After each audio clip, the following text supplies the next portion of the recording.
On July 16, 2020, NASCAR unveiled the 3 new inductees into the NASCAR Hall of Fame class of 2021. And the list includes pioneer racer Red Farmer in addition to 9-time NASCAR champion Mike Stefanik. But the name that for sure highlights this Hall of Fame class is Dale Earnhardt Jr. Now, of course, being the son of Hall of Fame driver Dale Earnhardt Sr., this did come with a little bit of criticism from those who would criticize Earnhardt Jr. of getting into the Hall of Fame as a first ballot Hall of Famer all because of his last name alone. Well, I'm here today to argue against that statement. Yes, it does not hurt when jump-starting one's career by having a famous father who succeeded at the same competition as you, but what you do with that career is entirely on that person. Look at the Petty family, for example. Lee Petty was a legend in his own rights, while Richard Petty would become the king of NASCAR. Kyle Petty, however, well, while he was successful in his own way, he could never have lived up to the legacy and standards that his dad established, and neither could Dale Earnhardt Jr., nor do I believe we should have ever expected him to. That's just silly, to be honest. However, the NASCAR career of Dale Earnhardt Jr. is nothing to be overlooked. Beginning in the family company of Dale Earnhardt Incorporated, Earnhardt Jr. first began racing in the ranks of the Xfinity Series back in 1996, making his first career start at Myrtle Beach Speedway, piloting the Mom and Pop's number 31 Chevy, in which he would start 7th and come out with a 14th place finish. And then in 1997, more starts would come in at number 31, making 8 starts but failing to qualify for 2 races, and 2 of those starts would actually come in Ed Whitaker's number 7, and at Michigan in 1997, he'd pick up his first top 10 by finishing 7th place.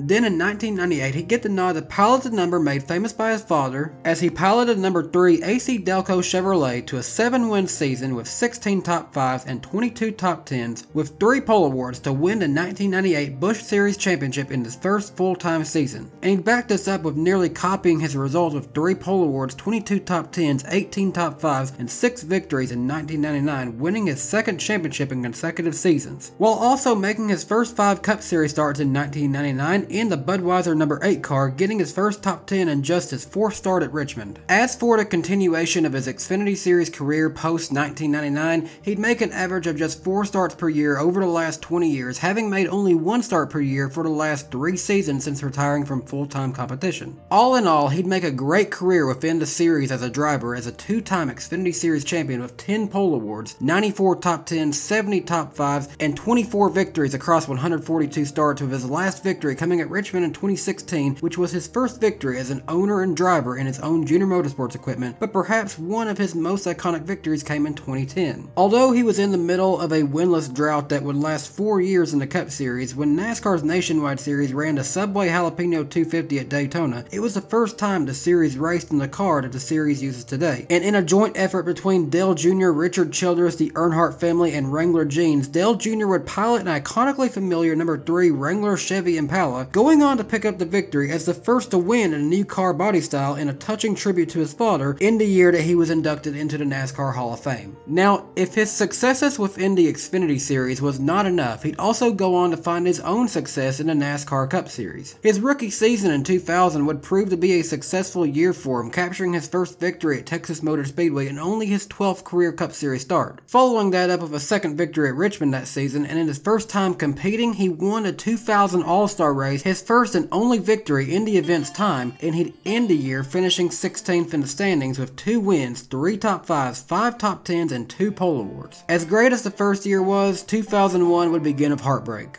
Following the 2001 Daytona 500, Dale Earnhardt Jr. was put into a situation of carrying on the Earnhardt family legacy, with the loss of his father all coming to him at just the age of 26 years old. The first few weeks were not easy for Earnhardt Jr., with his day ending on just the first lap the next week back at Rockingham, followed by a 23rd place finish at Las Vegas. But as the season progressed, so would his finishes. And when NASCAR returned to the scene of his father's death for the next time, he and the number 8 team experienced quite possibly the most emotional victory of their run, winning the Pepsi 400 with teammate Michael Waltrip getting 2nd, and at last both could celebrate both Earnhardt Jr. and Waltrip's Daytona victories. Over the span of the next 6 seasons, the wins would continue to pile on, specifically at one particular track, Talladega Superspeedway. There's a reason they call Talladega Earnhardt Country. For one, when he took the lead here, you knew it for sure. The fans would often be louder than the cars on track, and starting with the 2001 EA Sports 500, he began a run of 4 consecutive victories at Talladega from 2001 to 2003. And by 2004, Earnhardt Jr. would have by far his most dominating season.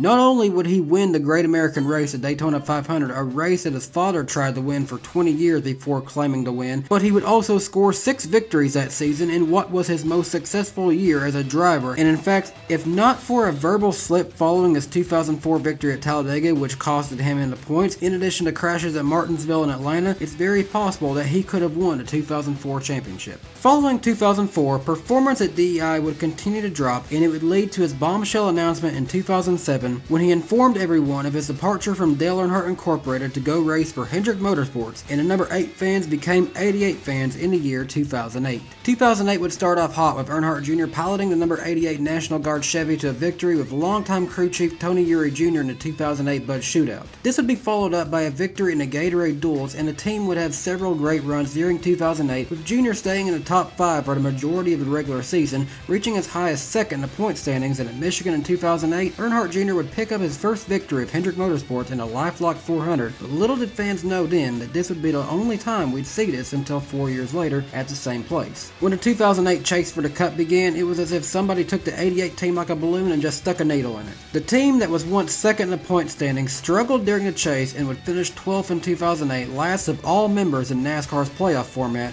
a result truly not reflective of how strong they truly began. Over the next 4 years, Dale Jr., quietly struggling with issues of concussions that we would not learn of until years later, was in the worst run of his career, particularly in his years with crew chief Lance McGrew. In 2009 and 2010, he'd scored just 13 top 10s and 5 top 5s, which was way low by his standards of previous seasons and when compared to his Hendrick Motorsports teammates. Then in 2011, Hendrick Motorsports made a great change by pairing Dale Earnhardt Jr. up with Steve Letarte, having a much improved season, scoring the pole award for the 2011 Daytona 500, nearly snapping his winless streak at Martinsville, losing the lead to Kevin Harvick in the end with just 4 laps to go. And at the 2011 Coke 600, he was just 1/4 of a lap short on fuel of winning that race. He'd go on to finish 7th in the 2011 standings, and in 2012 he'd find himself with a dominating car at Pocono, one race before his winless streak would reach 4 years. And just when it looked like Dale Jr. could have had the car to win that race, the 88 team pitted, believing that they could have not made it on fuel to win the race, and it simply left Earnhardt Jr. for a loss for words, stating that they just were not ready to take too many risks just yet. Well, the next week at Michigan, 4 years since his last victory, no risk would need to be made as the 88 team, sporting the colors of the Dark Knight and Diet Mountain Dew, would win the 2012 Quicken Loans 400, and finally all was right in the world.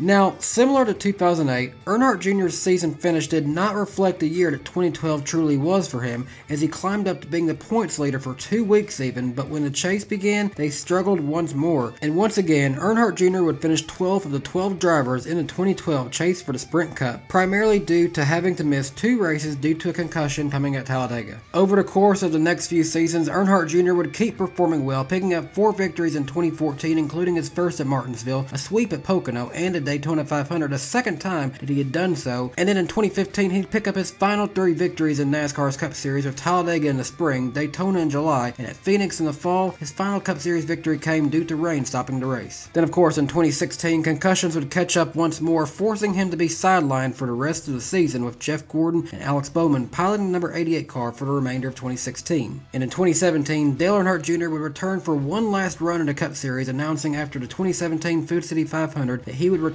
following 2017, with Alex Bowman taking over in 2018, who has gone on to make a great career so far with the number 88 team. As for his final Cup Series race, he went out in style, sporting the original red and black colors from when he first started racing for his father's company. And that was all he did just from a driver's standpoint. That's only part of what he will always be remembered for in NASCAR. Oddly enough, when you look back to his Cup Series finale, it's very fitting that Martin Truex Jr. won a championship, because it was Earnhardt Jr. who first took a chance to give him his big break back when he co-owned Chance 2 Motorsports, which the combination would win consecutive Busch Series championships in 2004 and 2005, which would spark off Dale Earnhardt Jr.'s illustrious career as an Xfinity Series team owner, and in my opinion, his experience in this role alone is enough to deserve him a place in the NASCAR Hall of Fame. It wouldn't just be Martin Truex Jr. whose career to Earnhardt Jr. would impact, as he'd go on to create Junior Motorsports in 2007, where he'd give Brad Keselowski his first big opportunity, who would make the most of it, picking up 6 victories with the team in his 2.5-year run with the team, Fame, plus his first Cup Series victory in a joint effort between Hendrick Motorsports and Phoenix Racing at Talladega, with his mentor Dale Earnhardt Jr. coming in behind him in second. And following his departure from Hendrick, he'd moved to Penske, winning the 2010 Nationwide Series title as well as the 2012 Cup Series championship. And all this can be thanked to Dale Jr. for having a strong eye for talent as an owner in the Xfinity Series. On top of this, he'd go on to win 3 more championships in the Xfinity Series as a team owner, with Chase Elliott in 2014, William Byron in 2017, and Tyler Reddick in 2018, all of which drove the number 9 car. And today, the current talent of Junior Motorsports seems as if they are capable of winning Earnhardt Jr. many more Xfinity Series titles as an owner, and a team should be going nowhere but up. Now, all of that is simply the obvious stuff that he's done. There's so much other smaller contributions that he has made to NASCAR, including working to enhance safety in the sport, preservation of iconic landmarks and places in the sport, working with NASCAR and iRacing to continue to develop the two into the #1 stock car simulator on the market, even leading efforts to clean up North Wilkesboro Speedway to forever preserve the historic track within the simulator, and he was a key player in the 2020 iRacing Pro Invitational Series, coming ever so close to winning the first ever race, just barely losing to Denny Hamlin.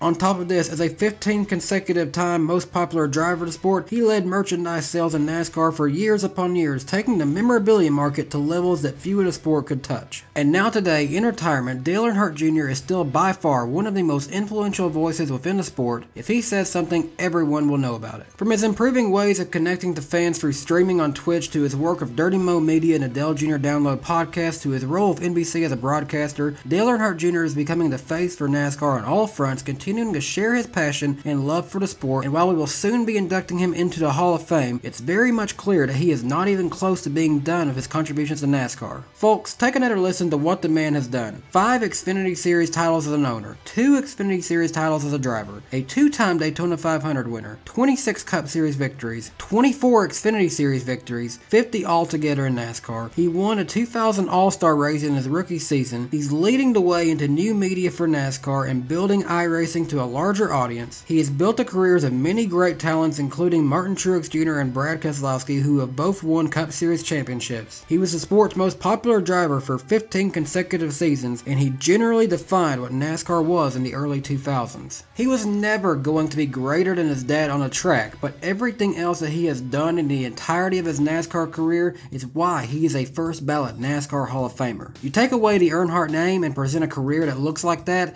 and that is a Hall of Fame career no matter who you are, and definitely that deserving of a first ballot Hall of Famer. It's not always about how many Cup Series championships that one gets. Sometimes it's something far greater than that which sets you at a new level, and Dale Jr., you did just that. Thank you for taking us with you along the way, and we look forward to seeing what more you do along the rest of your career, and congratulations on your 2021 induction into the NASCAR Hall of Fame. Hey race fans, thanks for watching. This has been Danny B for NASCAR here on YouTube, and I'd like to thank NASCAR for allowing me the privilege to produce this short highlighting the Hall of Fame career of Dale Earnhardt Jr. If you enjoyed this video, please be sure to leave us a like and let us know your favorite Dale Jr. moments down below. And if you enjoyed this video style, then I invite you to subscribe to NASCAR on YouTube and come on over to my channel, DannyBTalks. I create videos like this all the time and have 2.5 years of fun fan-made NASCAR content that you're sure to enjoy. And you can follow me on Twitter at DannyBTalks as well. But until next time, thanks for watching, and we hope you have a great day. Bye everybody.